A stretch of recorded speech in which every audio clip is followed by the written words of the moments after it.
L'Europe va mettre en place un chat control. C'est une loi qui, en gros, permet au gouvernement de lire toutes nos conversations par message, grâce à une IA. Et notre vie privée, alors, aucune idée. Ok, tu t'appelles Dorian et tu vas découvrir tout ce qui peut mal tourner avec cette nouvelle loi. À 42 ans, tu travailles pour les services secrets français. Et loin du côté glamour qu'on voit dans les films et dans les séries avec des espions sous couverture qui se battent et qui font des acrobaties, toi, tu es du côté administratif à un bureau avec un ordinateur et ton travail consiste à repérer les menaces potentielles. Ça fait 15 ans que tu travailles dans ce service et pendant toutes ces années, tu as toujours cherché les informations à la main, au compte-gouttes, en passant par des chemins de traverse. Un travail rigoureux, long et très énergivore. Mais désormais, grâce à la loi votée par l'Union européenne en 2026, il y a Chat Control. Chat Control est une intelligence artificielle qui analyse tout dans les moindres détails de l'intimité des citoyens. Ça passe par les pièces jointes dans les mails, aux audios, aux vidéos publiées, jusqu'aux messages supprimés. Ce qu'on dit au public, c'est que l'objectif premier de cet outil, c'est de protéger les enfants en écartant la menace de potentiels agresseurs. Mais ce que toi, tu sais dans les services secrets, c'est que cette IA est tellement performante qu'elle est utilisée pour écarter tout type de menaces. Les premiers jours, ça fonctionne bien parce que dans la plupart des signalements, après un travail de fond, vous découvrez qu'il y a une véritable menace que vous arrivez à démanteler. Mais au fur et à mesure de l'utilisation de cette IA, vous commencez à recevoir de plus en plus de signalements, parfois sur des bases très légères. Ça peut être des blagues, ça peut être des phrases qui sont mal comprises par le logiciel, ça peut être des vidéos qui sont republiées et qui n'ont rien à voir normalement avec une accusation ou un signalement, et ça commence à faire beaucoup. Et quand vous en parlez à votre responsable, plutôt que de vous demander d'arrêter d'utiliser l'outil ou de faire un travail de recherche plus approfondi, il vous demande de faire des profils sur chacune des personnes qui est signalée. Alors évidemment, toi, tu fais ce qu'on te dit, vous avez une base de données et vous rentrez toutes les informations.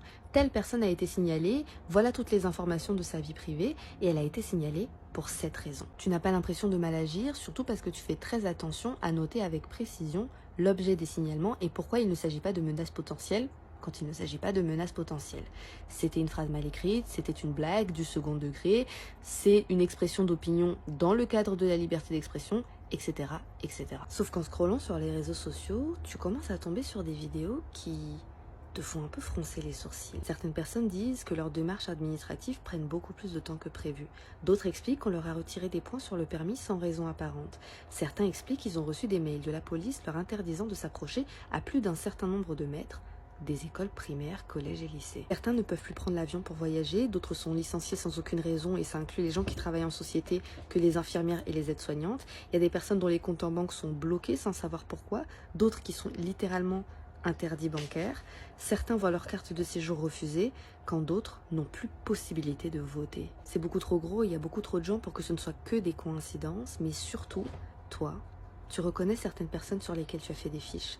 Des personnes qui ont été signalées par Chat Control, des personnes qui pour toi ne représentaient aucune menace parce qu'ils étaient signalés sur la base de blagues, de phrases mal écrites, de republications, d'opinions politiques. Tu commences à paniquer quand tu te rends compte que des innocents subissent les conséquences d'un logiciel qui a pour but d'éliminer les menaces, peu importe qu'elles soient petites ou grandes.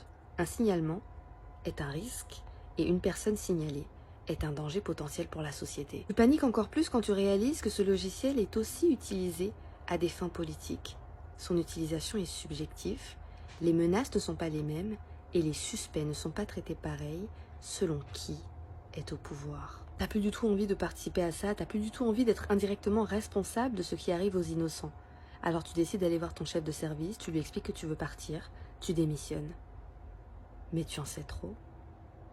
Tu as vu trop de choses, tu sais trop de choses et ils ne peuvent pas te laisser partir en prenant le risque que tu révèles tout ça. Mais plutôt que de t'éliminer, il te menace. Il te menace avec toutes les nudes que tu as envoyées depuis que tu as 15 ans. Les nudes que tu as envoyées à ton mari en pensant que c'était sécurisé. Il te menace avec les blagues salaces que tu as déjà faites, avec les blagues racistes que tu as déjà faites.